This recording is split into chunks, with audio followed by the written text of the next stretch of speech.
नमस्कार, आदाब, सत श्री अकाल। मैं हूं कपिल काटपाल। स्वागत है आप सभी का मेरे इस स्पेशल सेशन में। आज हम करेंगे पूरा का पूरा कंप्लीट एनालिसिस, पूरा पूरा पोस्टमार्टम। आज जो बजट प्रेजेंट हुआ है, यूनियन बजट 2023, निर्मला सीतारमन जी ने कुछ समय पहले ही इसको प्रेजेंट किया। तो पूरी की पूरी कंप्लीट ए टू जी बातें जो उन्होंने कही हैं, जो आपके एग्जाम पॉइंट ऑफ से रिलेवेंट है, या फिर आप एक जनरल पर्सन हो, कुछ भी आप मुझे सुनना चाहते हो, इंफॉर्मेशन प्राप्त करना चाहते हो, ये सेशन आपके लिए है। बस इस सेशन में बने रहिएगा अंत तक। ठीक है, बहुत ही उम्दा तरीके से आपको पढ़ाया जाएगा यहां पर। एक बार अगर आपको आवाज मेरी सही तरीके से आ रही है तो प्लीज बता दीजिए कमेंट सेक्शन में कि बिल्कुल सर आवाज सही आ रही है, वीडियो सही है। तो फिर हम करते हैं आगे इस सेशन का आगाज। ठीक है, आवाज सही आ रही है, ओके, ठीक है। Good afternoon, good afternoon, good afternoon everyone, everyone. बढ़िया, बहुत मस्त सेशन होने वाला है, मजेदार होने वाला है। सेशन को शेयर कर देना सभी जगह पर जहां पर भी करने वाले हो आप। ठीक है, so this is union budget 2023, the complete analysis. सबसे पहले आप यहीं पर प्राप्त कर रहे हैं मुझसे। जब भी हम यूनियन बजट की बात सुनते हैं, यूनियन बजट के बारे में सुनना चाहते हैं कि आखिरकार क्या होता है यूनियन बजट, या यूनियन बजट में जो चीजें आई हैं उनको पढ़ते वक्त हमें बहुत सारे ऐसे डाउट्स आते हैं, क्योंकि ऐसी बहुत सारी टर्म्स होती हैं जो हमें समझ में नहीं आती। ठीक है, तो सबसे पहले मैं बात कुछ बेसिक्स टर्म्स की करूंगा जो आपको जानना जरूरी है इस बजट को समझने से पहले। ऐसा नहीं है यार सीधा बजट पढ़ा दिया गया, क्या मजा आएगा। कुछ चीजें जो बेसिक होती हैं वो आपको जानना बहुत ही अहम होता है, और उन्हीं से हम शुरुआत करेंगे इस सेशन की। शुरुआत के 10 मिनट मैं आपको उन सभी के सभी तमाम टर्म्स के उससे रूबरू करवाऊंगा, जिसको समझने के बाद आपको बजट जो है बहुत ही आसान लगेगा और आप आसान भाषा में उसको पढ़ पाएंगे। सबसे पहली चीज जो आज देखने को मिली है वो निर्मला सीतारमन जी ने ये कही कि हमारी जो इंडियन इकोनॉमी है वो कहीं 10वें स्थान पर थी, और अब ये एज पर the GDP data, gross domestic product के अनुसार यहां पर अब हमारी जो देश की इकोनॉमी है वो 5वें स्थान पर पहुंच चुकी है, और इसको आगे और लेकर जाने का प्रयास जारी है। तो ये जो इन्होंने यहां पर किया, आगे प्रयास है हमारा दुनिया में और आगे बढ़ने का, इंडियन इकोनॉमी को और आगे लेकर जाने का। आखिरकार ये बजट होता क्या है, सबसे पहले बजट ही समझते हैं कि बजट होता क्या है। बजट को जानने से पहले देखिए, बजट एक सिंपल सरल भाषा में बात करूं, जैसे आप घर में अपने कुछ खर्चे और अपनी जो इनकम है उसका एक असेसमेंट करते हैं कि मुझे इतनी इनकम हुई है, मुझे इतना खर्चा आया है। तो बजट भी कुछ इसी तरह की चीज होती है कि हमारे भारत की सरकार जो है वो कितना खर्चा कर रही है और उसकी कितनी आमदनी है। इस चीज को असेसमेंट करने के लिए, इस चीज को ज्ञात करने के लिए यहां पर एक पूरा का पूरा स्टेटमेंट बनाई जाती है, जिसमें एक तरफ यहां पर सारी सारी रिसिप्ट्स कि क्या क्या भारतीय सरकार को आमदनी हुई है, और दूसरी तरफ सारे के सारे खर्चे जो कि डिफाइन किए जाते हैं, और इसी को हम कहते हैं आपका बजट। बजट को हम दूसरे रूप में भी जानते हैं, जिसको हम कहते हैं फिस्कल पॉलिसी। जिस तरह से reserve bank of India monetary policy जारी करता है, उसी तरह से हमारी भारतीय सरकार जो है फिस्कल पॉलिसी या फिर बजट जारी करती है। हमारे भारतीय संविधान में इसका जिक्र है आर्टिकल 112 में। सबसे पहला जो टर्म आती है हमारी बजट में वो होती है annual financial statement. Annual financial statement आपका बनाया जाता है कब से कब तक, ये समझते हैं। एनुअल फाइनेंशियल स्टेटमेंट जो है, जिसमें सारे के सारे खर्चे, आमदनी का जिक्र किया जाता है, ये बनाया जाता है आपका 1 अप्रैल से लेकर 31 मार्च तक, जिसको हम फाइनेंशियल ईयर के रूप में जानते हैं। 1 अप्रैल से लेकर 31 मार्च, यानी कि अगर मैं अभी बात करूं, आपने बजट में देखा होगा, बजट में अगर यहां पर एक टर्म लिखी हुई है, देखिए ये लिखा हुआ है 2023-24। अब ये 2023-24 का क्या मतलब है? 2023-24 से आप ये समझते हैं कि 1 अप्रैल 2023 से लेकर 31 मार्च 2024 तक का हमने ये बजट बनाया है। अब आने वाले समय का क्यों बजट बनाया सर? बजट बना रहे हैं तो अभी जो चल रहा है उसका क्यों नहीं बनाया? आने वाले समय का इसलिए बनाया है क्योंकि बजट ये बताता है कि हम आने वाले समय में करने क्या वाले हैं, हम आने वाले समय में कितना खर्चा करने वाले हैं, हम आने वाले समय में कितनी चीजें इनकम के रूप में हमें मिलने वाली हैं। तो ये सारी की सारी चीजें यहां पर हमें समझने को मिलती हैं इसी बजट के दौरान, जो कि 2023-24 यहां पर लिखा हुआ है। और ये सारा सारा कहां पर मेंशन किया जाता है? एनुअल फाइनेंशियल स्टेटमेंट में। एनुअल फाइनेंशियल स्टेटमेंट के यहां पर 3 पार्ट्स होते हैं: consolidated fund of India, contingency fund of India, public account of India. अब आप में से बहुत सारे लोग ये सोच रहे होंगे, सर बजट में निर्मला सीतारमण जी ने तो इन पे कोई बात नहीं की, इन पे कोई चर्चा नहीं की, उन्होंने तो बताया कि इनकम टैक्स में छूट दी गई है, ये दी गया, वो दिया गया है। तो ये सब क्या चीजें हैं? ये सब चीजें, वही तो कह रहा हूं, जब किसी बिल्डिंग को हम बनाते हैं तो उसका फाउंडेशन जो है बहुत स्ट्रांग होना चाहिए। जब तक आपका फाउंडेशन स्ट्रांग नहीं है, आप बिल्डिंग जितनी बढ़िया सुंदर बना लीजिए, बढ़िया बना लीजिए, इंटीरियर जितना मर्जी बढ़िया बना लीजिए, लेकिन जब तक आपकी फाउंडेशन स्ट्रांग नहीं होगी ना, वो बिल्डिंग एकदम ध्वस्त हो जाएगी। आप इन कंसेप्ट्स को भूल जाओगे अगर मैं डायरेक्टली उन पर चलूंगा। बहुत ही जरूरी है, even exam point of view से भी बहुत सारी चीजें रेलेवेंट है। ये 3 पॉइंट्स यहां पर हम डिवाइड करते हैं एनुअल फाइनेंशियल स्टेटमेंट को, और सबसे पहले हम पढ़ते हैं consolidated fund of India. Consolidated fund of India में क्या चीजें रहती हैं? इसमें आप जितना भी चीजों को एक्सपेंडिचर करने वाले, कहां से एक्सपेंडिचर करोगे भाई, खर्चा कहां से करोगे? आपके घर में कोई ना कोई एक अलमारी ऐसी होती है जहां पर पैसा रखा होता है।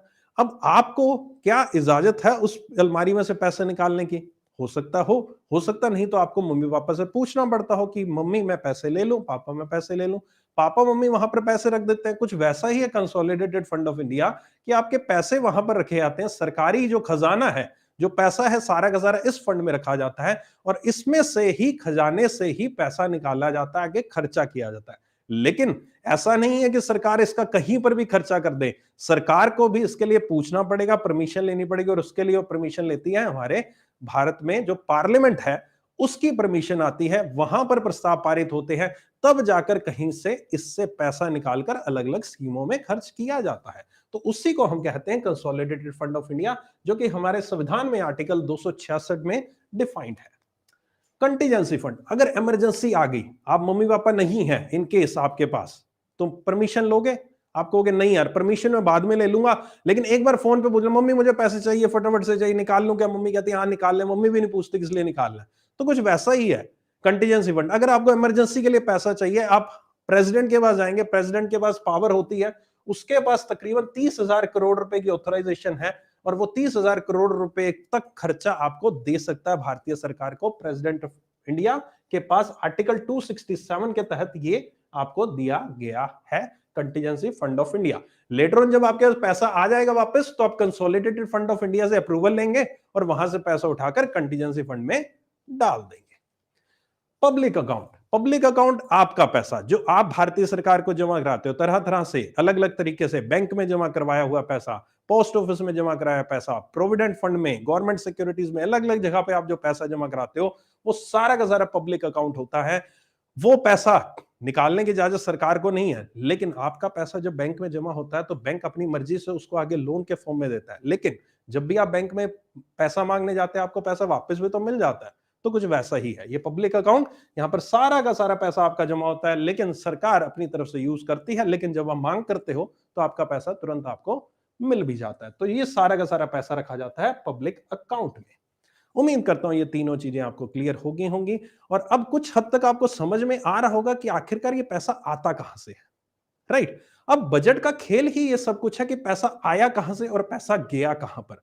What comes in, what goes out. रुपया जो है आया कहां से, रुपया गया कहां पे। तो रुपया जो आया है और रखा गया है, इन 3 अकाउंट में रखा गया है, जहां से आपके लिए सरकार खर्चा सारा का सारा करती है, और इन तीनों के बारे में ही यहां पर बजट में भी चीजें डिफाइन की जाती है। अब यहां पर जो बजट है पूरा का पूरा 2 पार्ट्स में डिवाइड होता है। एक होता है रिवेन्यू बजट, दूसरा होता है कैपिटल बजट। रिवेन्यू बजट का मतलब हुआ कि आपने कोई चीज यहां पर अर्न की है, या फिर आप कह लीजिए जो चीज आपके इनकमिंग है, जो पैसा आपको दिया गया है, उसको हम कह सकते हैं रिवेन्यू बजट।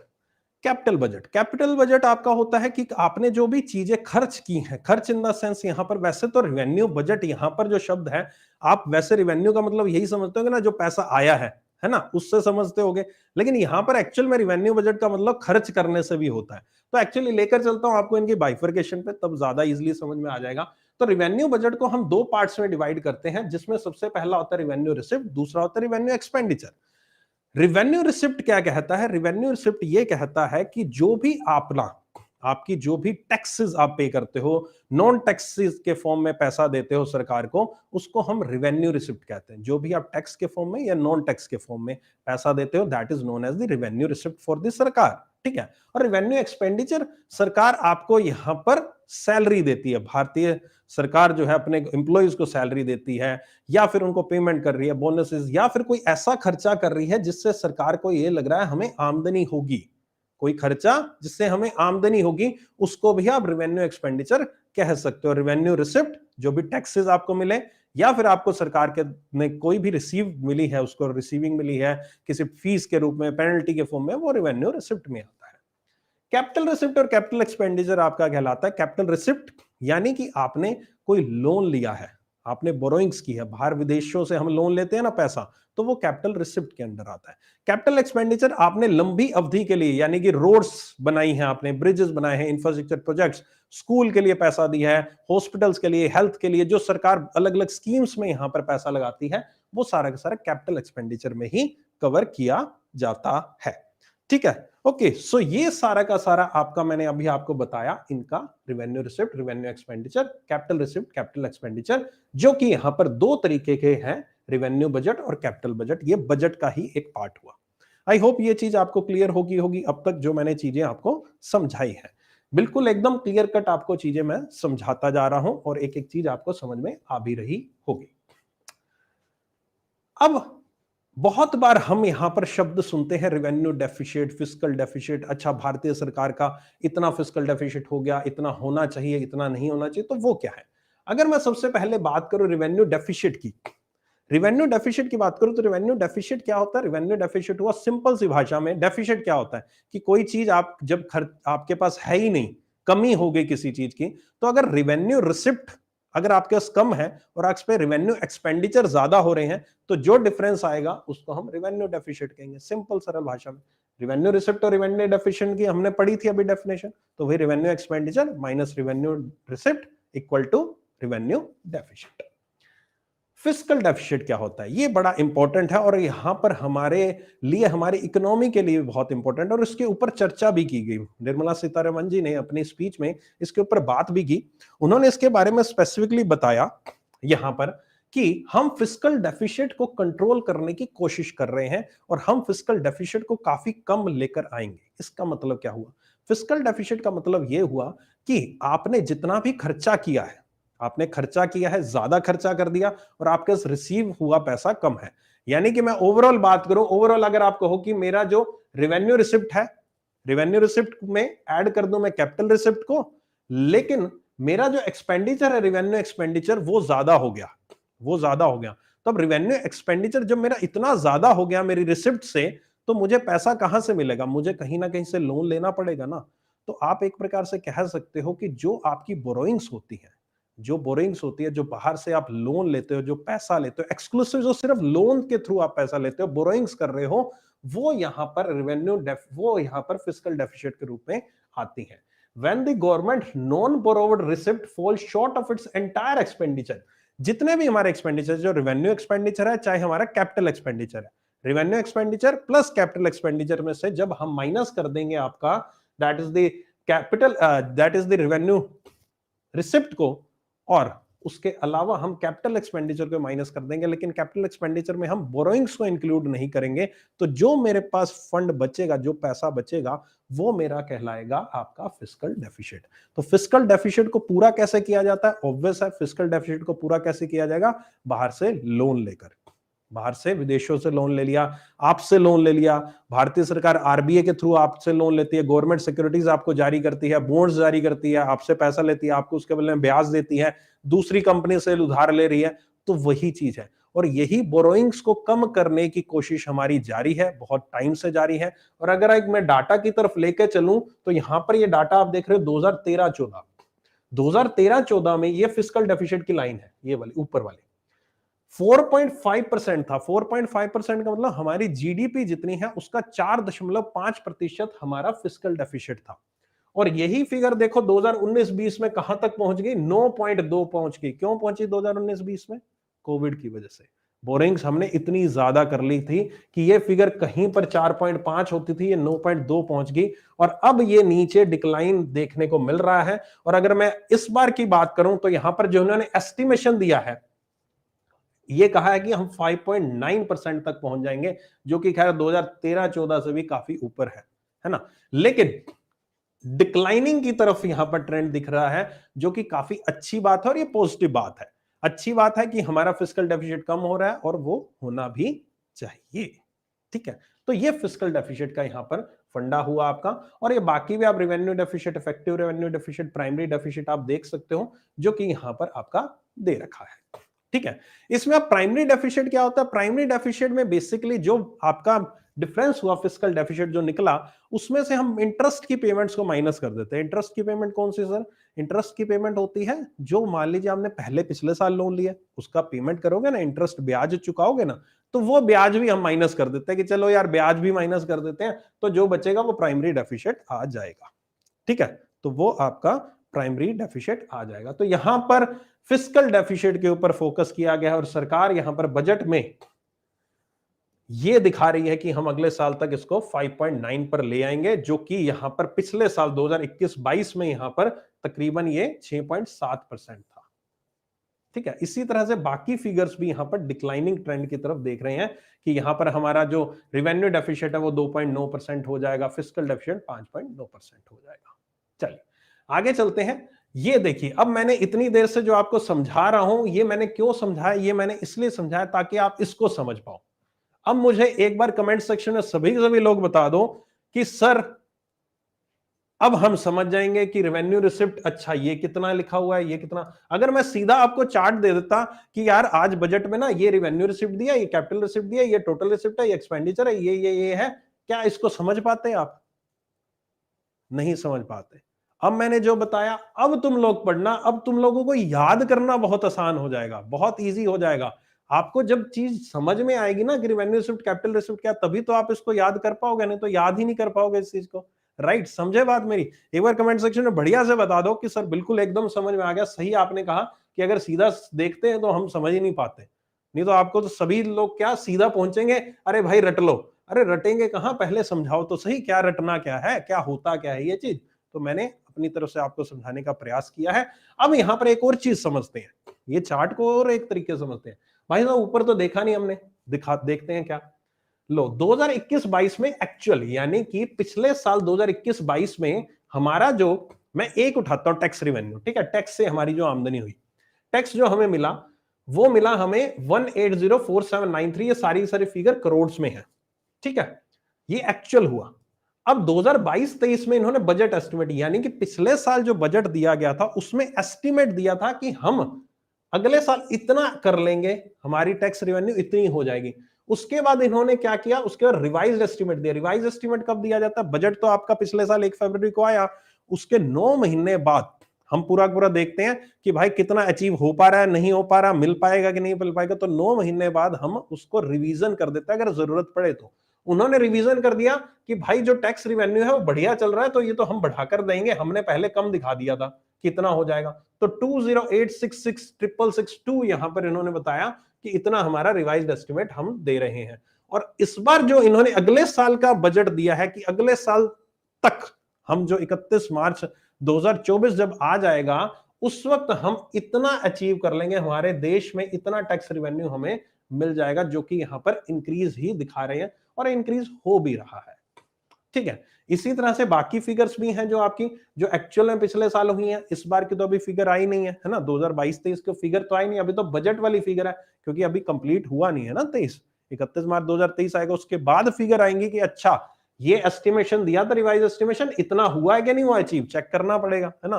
तो वो अभी पता चलेगा। लेकिन उन्होंने जब 9 महीने बाद यहां पर ये फिगर दी, तो कुछ सोच समझ के दी होगी कि हाँ भाई इतना तो अचीव कर ही लेंगे, तो हो भी जाना चाहिए। और अगले साल ये कह रहे हैं, जो निर्मला जी ने ये बजट दिया है वो आपका ये वाला है। जो इंपॉर्टेंट मोटी मोटी बात है ना कि हम इस साल क्या करने वाले हैं, उसको जिसको हम बजट कहते हैं, वो ये वाला है, वो ये वाला है।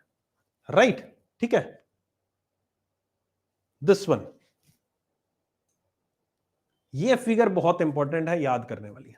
ये तो पिछले वाली वाली आ गई है ना, ये पिछले वाली आ गई।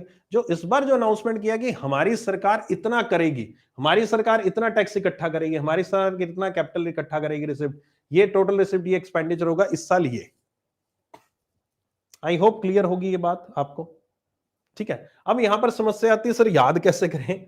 ठीक है, याद करने की कोशिश करोगे तो सब चीजें याद हो जाएंगी, क्योंकि एग्जाम पॉइंट से अगर पढ़ेंगे तो ये इंपॉर्टेंट चीजें होती है ना, ये चीजें पूछी जा सकती है। पिछला शायद ना पूछे, लेकिन ये तो आपको याद करना ही पड़ेगा। और क्या क्या चीजें हैं वो मैंने सारी आपको बता दी। ये फिस्कल डेफिसिट का डाटा है कि भाई फिस्कल डेफिसिट इस बार कितना, जो मैंने आपको 5.9% बताया ना, तो एग्जैक्ट फिगर इतनी है। अभी भी ये कह रहे हैं भाई साहब हमारा जो फिस्कल डेफिसिट है इतना होगा, इतना अभी भी हम डेफिसिट में चल रहे हैं, इतनी भी कमी है, इतना भी हमारी बोरोइंग्स जो है हमें इतनी करनी पड़ेंगी, बहुत ज्यादा है ना। पिछली बार से कम है लेकिन फिर भी ज्यादा है। और इसी को अगर कंट्रोल में ला लिया, इसी को कंट्रोल में लाने के लिए फिस्कल कंसोलिडेशन किया जा रहा है। फिस्कल कंसोलिडेशन यानी कि जो गवर्नमेंट जो है वो आजकल बड़ा सोच समझ के खर्च कर रही है, और इवन अपने जो इंफ्रास्ट्रक्चर प्रोजेक्ट्स हैं ऐसे ऐसे, या फिर कह लीजिए पब्लिक सेक्टर कंपनीज जो हैं उनमें शेयर्स जो है अपने हिस्सेदारी जो बेच रही है, उससे जो पैसा आ रहा है उससे वो फिस्कल डेफिसिट को कम करने का प्रयास कर रही है। ठीक है, तो ये फिस्कल कंसोलिडेशन कहलाता है, उससे ये चीज कमी पूरी होगी, क्योंकि हमारे पास पैसा आएगा, हमें बोरोइंग्स करने की उतनी कम नीड पड़ेगी, तो यहां पर 178 इसको कम किया जा सकता है। ये हमारा बजट का पूरा पूरा एक प्रोफाइल है, बजट की रूपरेखा है। यहां पर बजट पूरा पूरा इस साल जो 45.03 लाख करोड़ का था, ये जस्ट एक रिप्रेजेंटेशन है आपको दिखाने के लिए कि कौन सा पैसा कहां से कैसे कैसे आया जा रहा है और कहां कहां वो पैसा लगाया जा रहा है। ये आपका यहां पर इनकमिंग है, देखो यहां पर टैक्स रिवेन्यू आया है, ये इतना आएगा, ये इतना आएगा, अलग अलग तरीके से आएगा, और ये पैसा फिर यहां पर सारी जगह पे बट जाएगा, जिसमें यहां पर बहुत सारी चीजें इंक्लूड रहती हैं जिनके ऊपर अभी हम बात करने वाले हैं। सब्सिडी भी है, सर्विसेज भी है, आपको स्कीम्स में भी पैसा लगाया जाएगा, वगैरह वगैरह। इंडिया में जो सबसे ज्यादा पैसा आता है, जो इस बार इन्होंने एस्टिमेशन दिया है, उसमें ये देख सकते हो आप, सबसे ज्यादा पैसा जो आता है वो इनकम टैक्स 15%, कॉर्पोरेशन टैक्स यानी कंपनी से जो टैक्स लिया जाता है 15%, जीएसटी से इस बार काफी अच्छी आमदनी हुई है सरकार को 17% की। ओके, तो ये आपका बोरोइंग्स, और उससे भी ज्यादा कहीं पर बोरोइंग से आ रहा है। मतलब सबसे ज्यादा पैसा कहने का मतलब जो आपको रिवेन्यू आ रहा है वो तो इनकम टैक्स से आ रहा है, लेकिन जो आपका कैपिटल के थ्रू यहां पर आपका जो बोरिंग्स के थ्रू पैसा ले रहे हो वो 34%, यानी कि पूरे इंडिया में आपका जो पैसा है 34% पैसा इंडिया में लोन के रूप में है। भारतीय सरकार के पास जितना पैसा उसका 34% लोन है। यही कम करने के प्रयास की जा रहे हैं, है ना। और जाता कहां पर है, जाता देखो 20% तो इंटरेस्ट में ही जा रहा है। जो आपने ये लिया है ना बोरोइंग, उसमें से 20% तो ब्याज में ही जा रहा है पैसा। स्कीम्स में तो 9% जा रहा है। हम लोग कहते हैं भारतीय सरकार यार स्कीम पे खर्च करती है, स्कीम पे खर्च करती है, ये करती है, वो करती है, पैसा देती नहीं है। अरे भाई 20% तो इंटरेस्ट में जा रहा है सबसे ज्यादा। डिफेंस में तो 8% है। ठीक है, central sector scheme 17%, centrally sponsored scheme 9%। ये देखो, ये टैक्सेस ड्यूटी स्टेट्स को भी पैसा देना होता है, तो स्टेट्स को तो चलो पैसा आगे खर्च हो ही जाता है। ठीक है, मोटा अमाउंट ये है और मोटा अमाउंट इधर ये है। समझ रहे हो कितना भयंकर है ये बोरोइंग्स लेना, लोन लेना, कितना मुश्किल, कितना गड़बड़ है ना। और लो पैसा, राइट। चलो अब आते हैं आज के बजट पे ऊपर। उम्मीद करता हूं ये अब तक चीजें मैंने पूरी की पूरी आपको समझाने का प्रयास किया कि आखिरकार बजट का बेसिक होता क्या है। जो हमने पिछले 20 मिनट लगाए हैं इसके ऊपर 20-25 मिनट इन्वेस्ट किए हैं। आई होप ये चीज आपको नॉलेज देगी और नॉलेज दी होगी, और आगे आपको इस बजट को समझने में बहुत आसानी होगी। देखिए, बजट को अगर मैं एग्जाम पॉइंट से बात करूं तो बजट को एग्जाम पॉइंट ऑफ व्यू से अगर पढ़ेंगे तो वो याद करना पड़ता है, रट्टा मारना पड़ता है ना। लेकिन अगर आप उसको समझ के करने का प्रयास करोगे तो वो रट्टा नहीं, वो फिर चीजें ऑटोमेटिक याद होनी शुरू हो जाती है। मैं चाहता तो सीधा इस स्लाइड से भी शुरू कर सकता था, लेकिन मैंने अपने जो आपको मैंने अपना समय दिया, ये मैंने आपको समझाया, वो इसलिए समझाया ताकि आपको एटलीस्ट पता तो चल सके बजट है क्या। सीधा समझाने में सीधा, हाँ जी निर्मला सीतारमन जी ने विजन फॉर अमृतकाल दिया है। अरे विजन फॉर अमृतकाल दिया है, क्यों दिया है, क्या दिया है, किस लिए दिया है, पैसा आएगा कहां से, ये तो पता होना चाहिए। पैसा आएगा कहां से, इनकम कहां से जनरेट हो रही है, ये तो पता होना चाहिए, है ना। तो चलिए, समझ में आया बढ़िया से, अच्छे से, बताना एक बार कमेंट सेक्शन में, और सेशन को अगर लाइक नहीं किया तो एक बार लाइक ठोक देना सभी के सभी लोग। मैं उम्मन कहता नहीं हूँ लाइक शेयर करने के लिए, आज कह रहा हूँ, एक इतना जल्दी से क्विकली सेशन लिया ना, आपको भी पता है आज कितना क्विकली सेशन लिया गया है ये वाला, है ना, सिर्फ और सिर्फ आप सबको सबसे पहले यहाँ पर इंफॉर्मेशन देने के लिए, और बिल्कुल सटीक इंफॉर्मेशन देने के लिए, बढ़िया मस्त वाली इंफॉर्मेशन देने के लिए, ताकि आप इस बजट को भूलिएगा नहीं, और भूलने दूंगा नहीं मैं, ये मैं गारंटी देता हूँ। और बहुत जल्दी एमसीक्यूज भी लाएंगे, है ना, 2-4 दिन रुक जाओ, 2-4 दिन अच्छे से रिवाइज कर लो, बढ़िया से कर लो, एक एमसीक्यूज का सेशन करेंगे बढ़िया सा, है ना, सबके लिए होगा सेशन वो, और मजेदार करेंगे, उसमें आपको सारी चीजें याद और हो जाएंगी। ठीक है, रिवीजन कर लेना अच्छे से 3-4 दिन। चलो अब पार्ट 2, जो मेन आज हमारी मैडम फाइनेंस मिनिस्टर ने जो अनाउंस की हैं चीजें, उसके ऊपर बात करते हैं। बाकी चीजें तो स्टैटिक थी, जो हमेशा के लिए सेम रहेंगी। हाँ, कुछ चीजें फिगर अलग रहती हैं, but vision for Amrit Kaal, vision for Amrit Kaal, Amrit Kaal आपने नाम पहले सुना होगा। हमारे देश के प्रधानमंत्री ने अभी जो 75 वर्ष हुए थे, उस दौरान ये कहा था हमारे देश को जो 100 वर्ष हो जाएंगे 2047 तक, एक अमृतकाल, जो एक वक्त है, ये जो अभी से 75 साल से लेकर 100 वर्ष के पीरियड को उन्होंने अमृतकाल का नाम दिया। और आज जो बजट स्पीच में यही कहा गया कि ये अमृतकाल का पहला बजट है। नरेंद्र मोदी जी ने इसको कहा कि अमृतकाल का पहला बजट है, और ये पहले बजट में उन्होंने कुछ विजन रखे। विजन यानी कि उन्होंने एक सोच रखी कि हम ये एक सोच के साथ इस बजट को प्रेजेंट कर रहे हैं। और उसमें सोच में यहां पर आपका opportunities for citizen, focus on youth, तो आपके लिए, यूथ के लिए कुछ अपॉर्चुनिटीज हैं अवेलेबल, उसके ऊपर फोकस किया जाएगा। जॉब क्रिएशन पे फोकस किया जाएगा, गुड वन।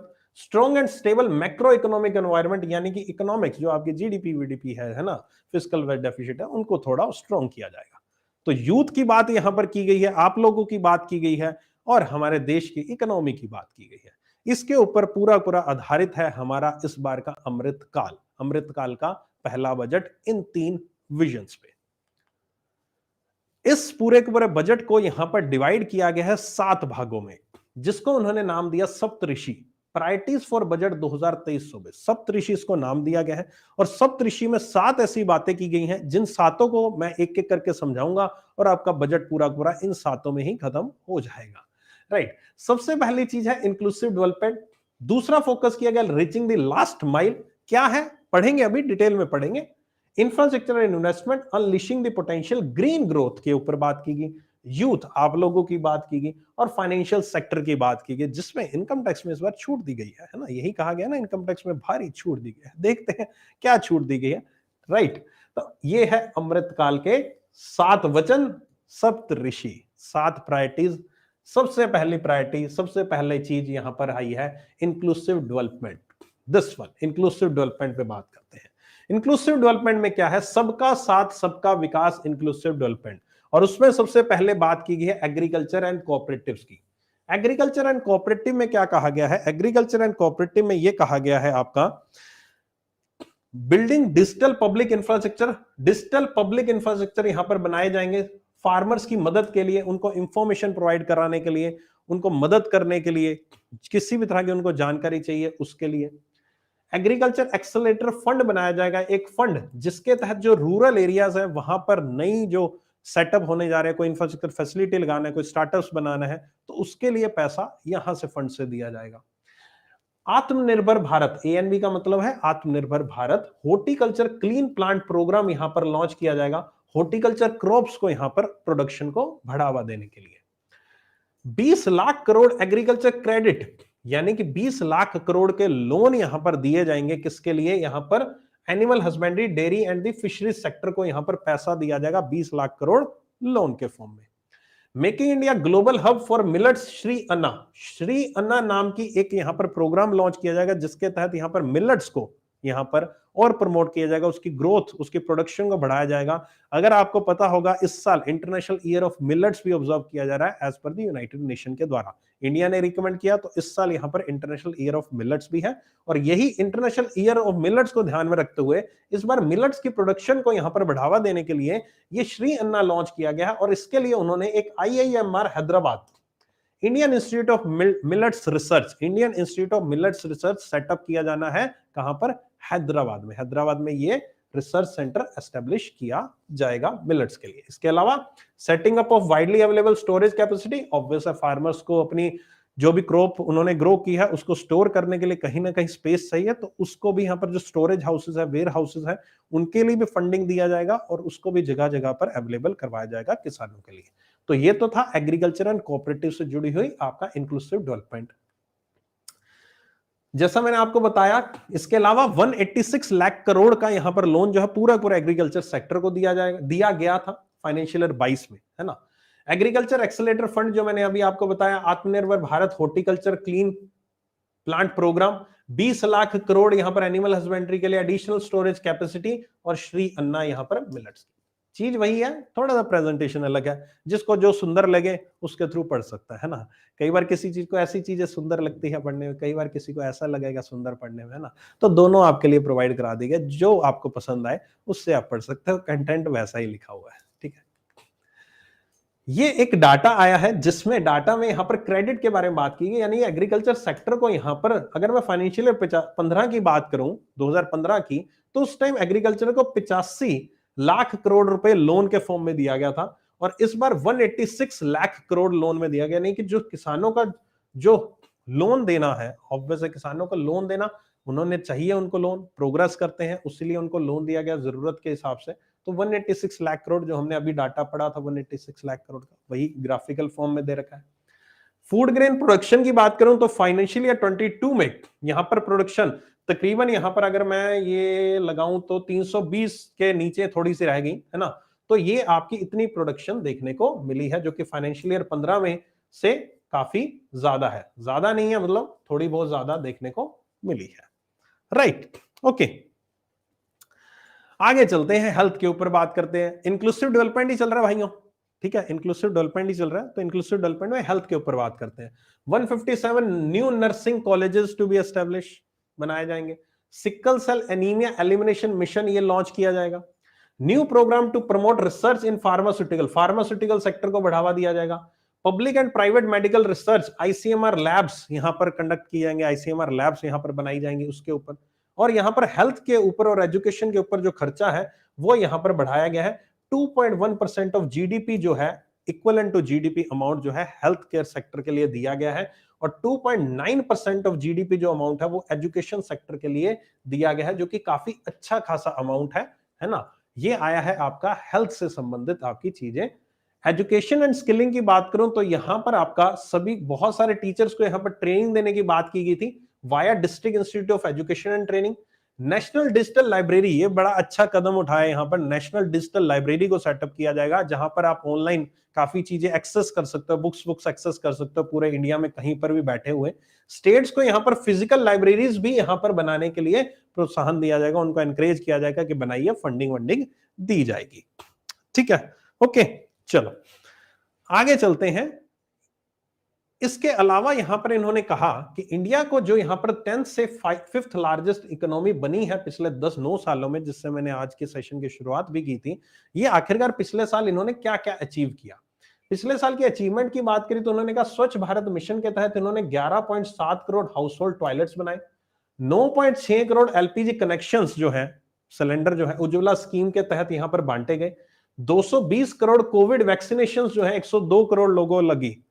तुम 102 करोड़ में आते हो कि नहीं आते, बताओ कमेंट सेक्शन में भाई, लगी हुई है कि नहीं लगी हुई, दोनों डोज लगी हैं, पक्की बात है कि नहीं लगी, देख लो, लगवा लो यार, वैक्सीनेशन तो लगवानी चाहिए, डर किस बात का, इंजेक्शन का डर है, लड़कियों को होता है इंजेक्शन का डर, मैं जानता हूं, लेकिन होना नहीं चाहिए यार, क्या दिक्कत है ना। वैसे तो लड़कों को भी होता है, वैसे लड़कियों का भेदभाव नहीं होना चाहिए, लड़कों को भी बहुत सारा डर होता है, लगवा लेना, अच्छी बात है, वैक्सीनेशन होनी चाहिए।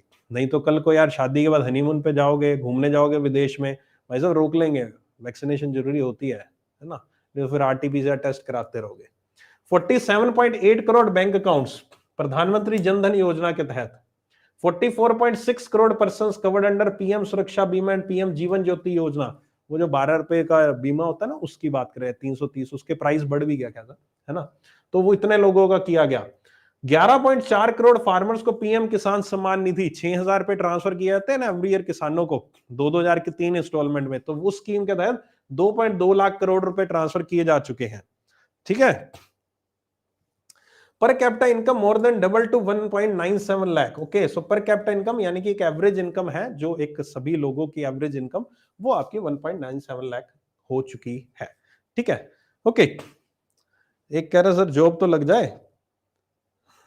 अरे भाई मोटिवेशन चाहिए होता है, ये भी एक मोटिवेशन की तरह काम करता है। जॉब लग जाएगी, जॉब कहां जान रहे हो भैया, मेरे से पढ़ रहे हो ना, टेंशन क्यों ले रहे हो। कल्याण होगा, तथास्तु। तथास्तु क्या बोलते हो, तथात्सु है ना। चलो, होगा होगा, पक्का होगा, है ना। यहां आए हो तो कुछ ना कुछ सोच समझ के आओगे, और यहां आए हो तो यहां से जाओगे नहीं, ये श्योरिटी देता हूं, और जाओगे तो लौट के यहीं आओगे। जर्नी टू इंडिया एट 100, चार बातें यहां पर की गई। 81 lakh self help groups under the DAY NRLM transform into large producer enterprises. PM Vishwakarma Kaushal Samman, PM विकास योजना यहां पर ट्रेडिशनल आर्टिसंस के लिए लॉन्च की गई। टूरिज्म को बढ़ावा देने के लिए, और ग्रीन ग्रोथ के ऊपर खैर बात करेंगे हम। तो यहां पर पीएम विकास, एक पीएम विश्वकर्मा कौशल सम्मान योजना की बात कर रहे हैं यहां पर। ये जर्नी टू इंडिया एट 100, उम्मीद करता हूं इससे समझ गए होंगे, 2047 तक, जो मैंने अभी थोड़ी देर पहले आपको बताया था। और इसके तहत महिलाओं को 81 लाख सेल्फ हेल्प ग्रुप्स जो हैं, उनको यहां पर टारगेट किया गया है, उनको यहां पर मदद पहुंचाई जा रही है। ठीक है, ओके, राइट। आगे चलते हैं, रीचिंग द लास्ट माइल। वापस मैं स्लाइड पे लेके चलता हूं एक बार, है ना, वो वाली पे। देखो ये आ गया, ये मैंने सारा का सारा इंक्लूसिव डेवलपमेंट का पोर्शन आपको करवाया, ये सारा का सारा इंक्लूसिव डेवलपमेंट था, ये सारा का सारा जो भी किया जा रहा है, ये जो किया गया है। गॉट इट, ठीक है यहां तक। अब हम आगे चलते हैं, अब हमारा अगला जो पॉइंट है रीचिंग द लास्ट माइल, ये दूसरा। ये सारा का सारा बजट ऐसे ही है, बस यहीं पर ही खत्म है, कुछ नहीं है बजट में। और इस बार वैसे बताऊं, ज्यादा याद करने वाला नहीं है, पिछली बार बहुत डाटा था, इस बार इतना नहीं है, इजी है। प्रधानमंत्री PVTG development mission to be launched. प्रधानमंत्री पीवीटीजी, पीवीटीजी क्या है, नीचे लिखा हुआ, छोटा सा लिखा हुआ, नहीं पढ़ रहा, नहीं समझ में आ रहा तो मैं पढ़ रहा हूं, सुन लेना। Particularly vulnerable tribal group Shri shared repository of inscriptions, ये है। ठीक है, सो ये है particularly vulnerable tribal group Shri, अच्छा श्री तो लग गया सच, सॉरी, इतना ही है, पर्टिकुलर वनरेबल ट्राइबल ग्रुप्स, पीटीवीजी, पीटीवीजी। ठीक है, ये मिशन आपका ट्राइबल एरिया के रहने वाले लोगों के लिए शुरुआत की जाएगी। फाइनेंशियल असिस्टेंट दिया जाएगा यहां पर किसके लिए, micro irrigation in drought prone regions of Karnataka, Karnataka के लिए बात की गई है। कर्नाटका के इलाके में यहां पर आपका, वहां पर इरिगेशन प्रोजेक्ट को यहां पर पैसा दिया जाएगा। मोर टीचर्स, यहां पर 740 एकलव्य मॉडल रेजिडेंशियल स्कूल जो है, उनमें और टीचर्स को यहां पर रिक्रूटमेंट किया जाएगा। Bharat Shri to be set up for digitisation of the ancient inscription, जो पुरानी पुरातत्व चीजें हैं उनके यहां पर डिजिटाइजेशन के लिए भारत श्री, श्री है शेयर्ड रिपोजिटरी ऑफ इंस्क्रिप्शन, ये इसका पूरा नाम है। ठीक है, तो बच्चों ये बड़ा इंपॉर्टेंट है, पीटीवी पीवीटीजी, और ये है ना, इनके फुल फॉर्म याद रख लेना, है ना, पूछा जा सकता फुल फॉर्म। अगले पेज पे चलते हैं, रीचिंग द लास्ट माइल में ये मैंने आपको बता दिया, है ना, बड़ी सुंदर सी स्लाइड, ये थोड़ी सी अलग तरीके की है, थोड़ी सी सुंदर सी लग रही है ना। ठीक है, फाइनेंशियल असिस्टेंट, और ये टीचर्स 3880 मोर टीचर्स, ये टीचर्स का नंबर आ गया, यहां पर टीचर्स का नंबर नहीं दे रखा था, तो ये टीचर्स का नंबर है इसमें, है ना। और free food grain to all the Antyodaya and the priority household for 1 year, प्रधानमंत्री गरीब कल्याण अन्न योजना के तहत यहां पर फ्री फूड ग्रेन अगले 1 साल के लिए दिए जाएंगे। ठीक है, Bharat Shri to be set up for digitisation of anti inscription, ये मैंने बताया। और प्राइम मिनिस्टर आवास योजना के तहत जो पैसा है वो भी 66% इंक्रीज किया गया है। ठीक है, तो ये चीज यहां पर आपकी रीचिंग द लास्ट माइल, मतलब उन लोगों तक पहुंचना, बिल्कुल जहां तक कोई नहीं पहुंचता उन तक पहुंचना, यही है रीचिंग द लास्ट माइल का उद्देश्य। गॉट इट, चलो इसके अलावा क्या है इसमें, इसके अलावा, अच्छा ये क्या आया है भाई, ठीक है, इसी का पार्ट है ये, इसी का ही पार्ट है ये। इसमें क्या है, इसमें कैपिटल इन्वेस्टमेंट 33% से इंक्रीज की है to 10 lakh crore. Incentive to boost investment infrastructure facility में यहां पर आपका पैसा लगाया जाएगा, जिससे यहां पर रोजगार उत्पन्न होगा। 50 साल के लिए इंटरेस्ट फ्री लोन स्टेट्स को देने की बात की जा रही है, 50 साल के लिए इंटरेस्ट फ्री लोन देने की बात की जा रही है, right. Highest ever capital outlay, railway को भाई साहब बहुत पैसा दे दिया गया, 2.4 लाख करोड़ इस बार रेलवे को दिया, जो कि अब तक का सबसे बड़ा दिया गया पैसा, सबसे ज्यादा। 100 transport infrastructure projects identify for end to end connectivity for ports, coal, steel, fertiliser sector. Ports, coal sector, steel sector, सभी को ट्रांसपोर्टेशन ऑब्वियस है, जहां से कोल माइनिंग होती है वहां से दूसरी जगह लेकर जाना, स्टील दूसरी जगह लेकर जाना, तो इन सब के लिए कनेक्शन बैठना बहुत जरूरी है, क्योंकि एक इंडस्ट्री से दूसरी इंडस्ट्री में इन चीजों की रिक्वायरमेंट होती है। तो ये सब चीजों के लिए 100 ऐसे प्रोजेक्ट बनाए जाएंगे। Creating urban infrastructure in tier 2 and tier 3 city for the establishment of the यूआईडीएफ।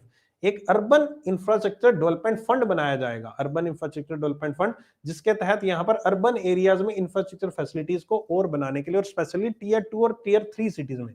Tier 2 tier 3 cities आपकी यहां पर जो मेट्रो सिटीज हैं, जो बड़ी सिटीज हैं, उनके अलावा जो छोटे मोटे शहर हैं, उनमें यह टीयर 2 टीयर 3 आती है। ठीक है, ओके, चलो आगे चलते हैं। यहां पर आगे क्या है, unleashing the potential trust based governance. अब ये अगला तो नहीं आया, एक सेकेंड, एक तो बहुत पीछे वाली स्लाइड है ना। हाँ, अच्छा ये अगला आ गया ना, इंफ्रास्ट्रक्चर एंड इन्वेस्टमेंट हमने अभी कर लिया, तीसरा है ना। अब अनलीशिंग द पोटेंशियल पे चलते हैं, चौथे पे आ गया हम। ठीक है, ये हमने कर लिया अभी तीसरा, ये चौथे वाला है, ये फोर्थ है, ये थर्ड था। ठीक है, सप्तऋषि में ये चौथे वाला है। Unleashing the potential trust based governance, make AI in India, artificial intelligence technology को बढ़ावा दिया जाएगा। ठीक है, एग्रीकल्चर हेल्थ में national data governance policy introduce की जाएगी, और यहां पर स्टार्टअप्स की मदद की जाएगी। विवाद से विश्वास, विवाद से विश्वास 1 ये है, यानी कि जो एमएसएमईज हैं वो इस जब कोविड आया था, जो छोटे मोटे दुकानदार थे उन पर काफी बुरा इफेक्ट पड़ा था, तो ऑब्वियस उनके बहुत सारे ऐसी चीजें हैं जो पेंडिंग पड़ी या लेकिन उन्होंने पैसा नहीं दे पाए, कोर्ट में कोई केस चल रहा है, वाद विवाद चल रहा है, तो वो विवाद से विश्वास 1 के तहत उनको निपटारा किया जाएगा जल्दी जल्दी। विवाद से विश्वास 2 में यहां पर उनके लिए सेटलमेंट स्कीम लाई जाएंगी। इनकेस कोई उन्होंने कॉन्ट्रैक्ट ले रखा था गवर्नमेंट से और वो पूरा नहीं कर पाए, तो उसका निपटारा किया जाएगा। भाई अब जो हो गया सो हो गया, अब निपटाओ बात को, जो सेटलमेंट किया जाए, जो पैसा लेना देना खत्म करो बात को। तो एमएसएमईज पे फोकस किया गया यहाँ पर। इसके अलावा ई कोर्ट्स, ऑनलाइन आपके कोर्ट सिस्टम, उसके ऊपर फेज 3 में यहां पर जाया जाएगा, ताकि जल्दी से जल्दी यहां पर जस्टिस मिल सके लोगों को। Entity DG locker, DG locker आपका जो ऑनलाइन डॉक्यूमेंट्स हैं, सारे के सारे डॉक्यूमेंट्स जो हैं ऑनलाइन वे में स्टोर किए जाएंगे, डॉक्यूमेंट्स को शेयर किया जाएगा। आप कर सकते हो ऑनलाइन डीजी लॉकर के तहत सारी की सारी चीजें आप उसमें स्टोर करके रख सकते हो। 5G सर्विसेज के लिए 100 लैब्स यहां पर एस्टेब्लिश की जाएंगी, है ना, लोगों को एम्प्लॉयमेंट अपॉर्चुनिटी देना, बिजनेस अपॉर्चुनिटी देने के लिए। Research and development, lab grown diamonds, ये हमने करंट अफेयर्स में पढ़ा भी था, लैब ग्रोन डायमंड्स के बारे में, है ना, याद आ रहा होगा लैब ग्रोन डायमंड्स के बारे में। तो उसी के लिए यहां पर और ज्यादा रिसर्च एंड डेवलपमेंट के लिए पैसा दिया जाएगा, R&D ग्रांट दिया जाएगा, पैसा देने की बात की गई है ना, राइट। आगे चलते हैं, ये हो गया आपका चौथा पॉइंट। अब आगे चलते हैं ग्रीन ग्रोथ पे। ग्रीन ग्रोथ है ना, पीएम प्रणाम, इसके तहत क्या लॉन्च किया जा रहा है, पीएम प्रणाम। पीएम प्रणाम के तहत क्या है, पीएम प्रणाम है PM programme for restoration, awareness, nourishment and the amelioration of mother earth. Okay, तो ये यहां पर आपका प्रणाम का मतलब है। So will incentivise state utilities to promote usage of alternative fertiliser. 500 new waste to wealth plants, 500 new waste to wealth plants. यहां पर गोवर्धन योजना, गोवर्धन योजना आपको याद होगी, जिसके तहत यहां पर बायोडिग्रेडेबल वेस्ट वगैरह वगैरह उनको यहां पर इस्तेमाल किया जा रहा है, उनको और ज्यादा यूज किया जाएगा, एनवायरमेंट फ्रेंडली चीजें, है ना। ग्रीन क्रेडिट प्रोग्राम, यहां पर उनको फंडिंग दी जाएगी ग्रीन क्रेडिट प्रोग्राम के तहत। सस्टेनेबल इकोसिस्टम, इसके तहत मिष्टी, मिष्टी, मिष्टी तो वो होता है ना, बंगाली में बोलते हैं ना मिष्टी दुआ, क्या बोलते हैं तुम लोग, है ना, कुछ ऐसा, वो मिठाई का नाम है, या मिष्टी, मीठा मीठा कुछ होता है ना, मैंने मूवीज में सुना था। Mishti, mangrove initiative for shoreline habitats and tangible incomes. ठीक है, तो ये मिष्टी हुआ आपका। Amrit Dharohar to be implemented for wetlands, wetlands जो दलदल है, बहुत सारे वेटलैंड्स हैं इंडिया में। कितने वेटलैंड्स हैं जल्दी बताओ कमेंट सेक्शन में, मैंने समझा रखा है, बता रखा है आपको, है ना। अदर इनिशिएटिव जिसके अंदर 10,000 bio inputs resource centre, promotion of battery energy storage system, coastal shipping, old polluting vehicles को यहां पर रिप्लेस करने के लिए फंड्स दिए जाएंगे। तो ये पूरा पूरा ग्रीन रिन्यूएबल एनर्जी, हमारी एनवायरनमेंट को प्रोटेक्ट करने के लिए कुछ स्कीम्स और कुछ इनिशिएटिव्स यहां पर, ये स्कीम है पीएम प्रणाम लॉन्च की जाएगी, है ना, जिसके तहत फर्टिलाइजर की जगह कुछ और इस्तेमाल करने के लिए बोला गया है। 500 नए वेस्ट टू वेल्थ प्लांट्स को यहाँ पर एस्टेब्लिश किया जाएगा गोवर्धन के तहत यहाँ पर, ठीक है। तो ये सारा का सारा आपका आ गया यहाँ पर ग्रीन ग्रोथ से संबंधित। लो, ग्रीन ग्रोथ को बड़ा एक सुंदर तरीके से यहाँ पर और लिख रखा है। इसमें यहाँ पर जो चीज ऐड करने वाली है स्लाइड में वो ये वाली है, 500 नंबर है यहाँ पर जो कि यहाँ पर किए जाएंगे। और Mishti to be taken for mangrove plantation, वैसे यहाँ पर मैनग्रोव प्लांटेशन से है ना, मैनग्रोव मिष्टी दोही, हाँ मिष्टी दोही की बात कर रहा हूँ। अरे यार आज तो खाना भी नहीं खाया। मिष्टी दोही नमकीन होती है, नमकीन नहीं होती यार, मीठा होता है कि नमकीन होता है। आज तो तुम लोगों के चक्कर में खाना नहीं खाया मैंने, है ना, अब तुम खाने की बातें कर रहे हो यार मेरे सामने। Amrit Dharohar to be implemented over next 3 years for optimal usage of wetlands.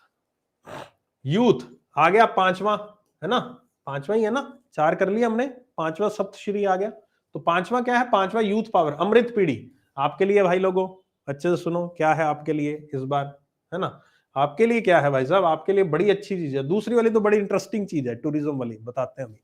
पहली पहले सुनते हैं, पहली क्या है भाई साहब, जो प्रधानमंत्री कौशल विकास योजना है उसका चौथा वर्जन लॉन्च किया जाएगा, जिसमें इस बार जो स्किल्स दी जाती है, मतलब कुछ ट्रेनिंग दी जाती है चीजों की, उसमें कुछ नए सेक्टर्स को ऐड किया गया। नए सेक्टर कौन से, इस बार coding, artificial intelligence, robotic, 3D printing वगैरह, इनसे जुड़ी नई टेक्नोलॉजी से जुड़ी आपको चीजें सिखाई जाएंगी सेल्फ एम्प्लॉयमेंट के पर्पज से, यानी कि प्रधानमंत्री कौशल विकास योजना।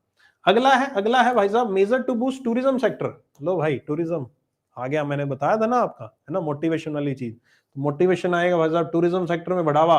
50 ऐसी डेस्टिनेशन बनाई जा रही हैं इंडिया में जहां पर डोमेस्टिक और फॉरेन टूरिस्ट को अट्रैक्ट किया जाएगा। तो 50 जगहें आने वाली हैं आपके लिए घूमने के लिए। बढ़िया से जल्दी से जॉब लगो, है ना, शादी वादी करो, घूमने जाओ। 50 जगहें, 50 साल, है ना, 50 साल तो ज्यादा हो गया, 50 साल जिंदा हो गए, हाँ 50 साल तो जी लोगे, 50 साल तो 50 साल 50 जगहें, एवरी ईयर एक जगह ट्रिप मारो, है ना, बढ़िया से जल्दी से। लेकिन 50 साल के लिए आपको जल्दी से नौकरी लगनी पड़ेगी, नहीं तो पता चले कि आप 45वें साल ही 5 जगहें घूमने के पहले ही, है ना, समझ गए ना। तो इसलिए मोटिवेशन, पढ़ाई करो, पढ़ाई बढ़िया से, है ना, जाना है ना घूमने सबने। States will be encourage to set up the unity malls. तो यूनिटी मॉल यहां पर एस्टेब्लिश किए जाएंगे। 1 डिस्ट्रिक्ट 1 प्रोडक्ट के बारे में पढ़ा हुआ है हमने, है ना, कि हर एक डिस्ट्रिक्ट का एक पर्टिकुलर फेमस प्रोडक्ट बनाया जा रहा है। तो वो फेमस प्रोडक्ट जो है वो यहां पर फोकस किया जाएगा उस पे, 1 डिस्ट्रिक्ट 1 प्रोडक्ट पे। और उसके तहत ये यूनिटी मॉल यहां पर एस्टेब्लिश की जाएंगे, ताकि जहां पर 1 डिस्ट्रिक्ट 1 प्रोडक्ट जो है, जियोग्राफिकल इंडिकेशन टैग जो है हैंडीक्राफ्ट प्रोडक्ट्स है उस एरिया के, उनको वहां पर प्रमोट किया जाएगा। ठीक है, ओके।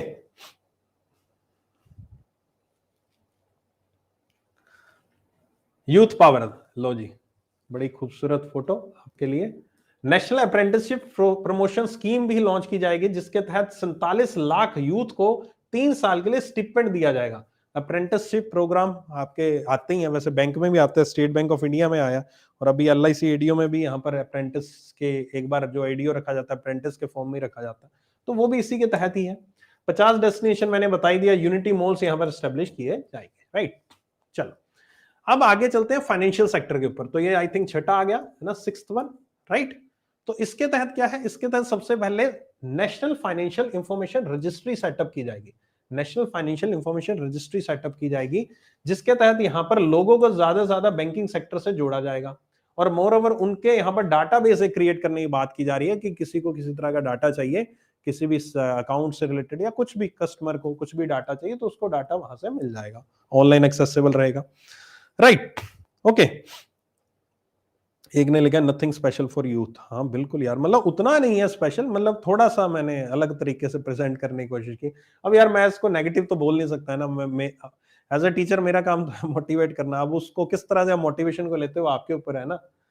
मैं आपको बोलूं नहीं यार बेकार है यार, ये क्या कर दिया है ना, ऐसे आप हैशटैग शुरू कर दोगे नीचे, है ना, मेरे नाम से हैशटैग ना चल जाए, तो इसलिए इस तरह की चीजों से बचना चाहिए, right.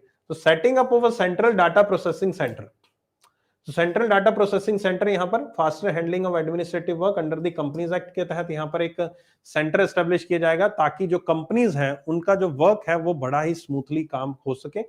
Credit guarantee scheme for MSME, जो आपकी सीजीटीएमएस स्कीम है, CGTMS scheme credit guarantee for the micro and small enterprises के लिए, जो यहां पर 2 करोड़ रुपए तक का लोन बिना किसी सिक्योरिटी दिए आप बैंक से ले सकते हो, उसमें कुछ बदलाव की जाएंगे, उसके तहत और पैसा दिया जाएगा।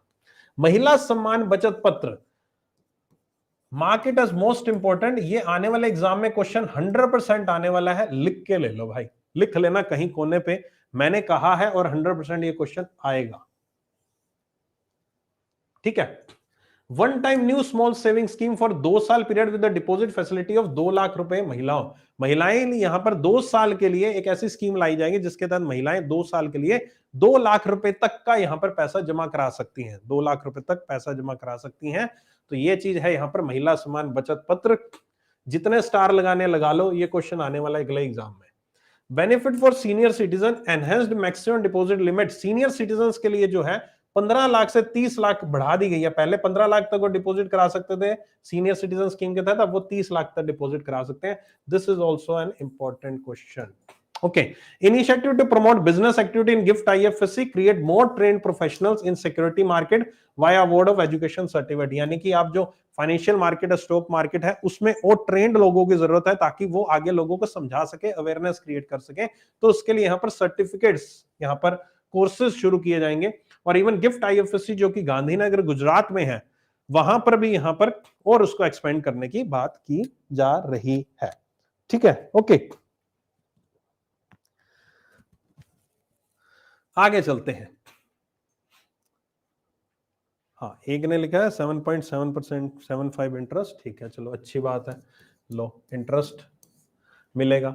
फाइनेंशियल सेक्टर, ये तो अच्छा हो गया है ना, सेंट्रल डाटा, और 9,000 करोड़ रुपए यहां पर दिए जाएंगे। जो क्रेडिट गारंटी है इसके लिए 9,000 करोड़ रुपए दिए जाएंगे, राइट।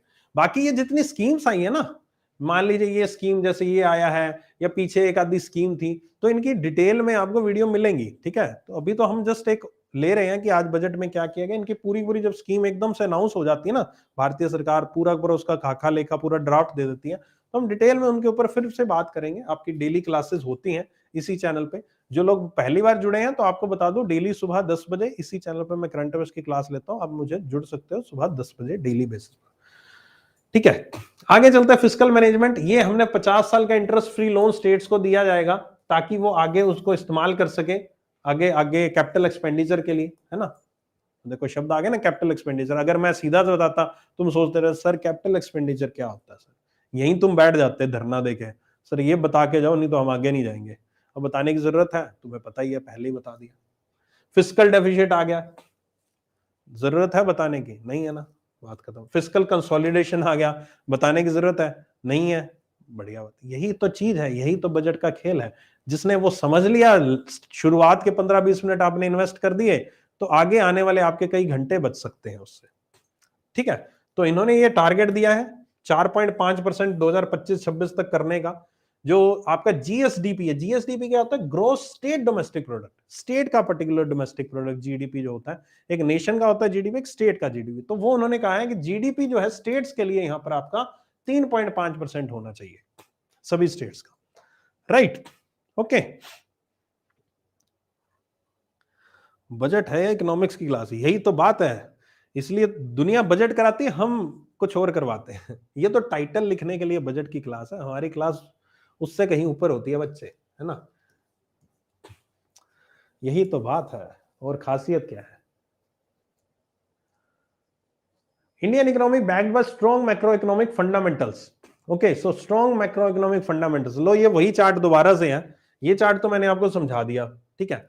ये वाला आपका रह गया था, GST monthly revenue continues to remain around 1.5 lakh crore. तो ये जीएसटी कलेक्शन आपने पिछले पूरे साल में पढ़ी होगी, जो पिछले साल से बैंक एग्जाम की तैयारी कर रहा है उसको पता होगा। ये वाली है ना फिगर्स, हमने हर एक वर्ष पढ़ते हैं कि भाई इतना जीएसटी, और ये सबसे ज्यादा गया था अप्रैल में, याद है आपको? हाईएस्ट गया था अप्रैल में, 1.6 लाख करोड़ भी क्रॉस कर गया था, और ये 1.4 के तकरीबन यहां पर घूम रहा है कंटिन्यू। और अच्छी बात है, जीएसटी से काफी ज्यादा कलेक्शन हुई। हमने स्टार्टिंग में जो मैंने वो एक सिक्का दिखाया था ना, कहां से पैसा आता है, तो उसमें लिखा ना जीएसटी, वो कितने प्रतिशत था, याद है किसी को? अगर याद है तो कमेंट सेक्शन में, तो कितने परसेंट था? काफी अच्छा परसेंटेज था जीएसटी का। कैपिटल एक्सपेंडिचर जो यूनियन गवर्नमेंट की इंक्रीज हो रही है, देखो यहां 16 से लेकर 2024 जो इन्होंने एस्टिमेशन दिया है वो यहां पर 10 लाख करोड़ का तकरीबन दिया है। और ये एनपीए के ऊपर बात की जा रही है कि बैंक के जो एनपीए हैं वो यहां पर डिक्लाइन हो रहे हैं। मार्च 2020 में यही 8.2% था यहां पर एनपीए, और अब जाकर सितंबर 2022 का जो फिगर है उसमें 5% रह गया एनपीए। यानी कि आपका जो जितने लोन्स एडवांसेस दिए गए उसका केवल 5% आपका एनपीए के फॉर्म में है आपका।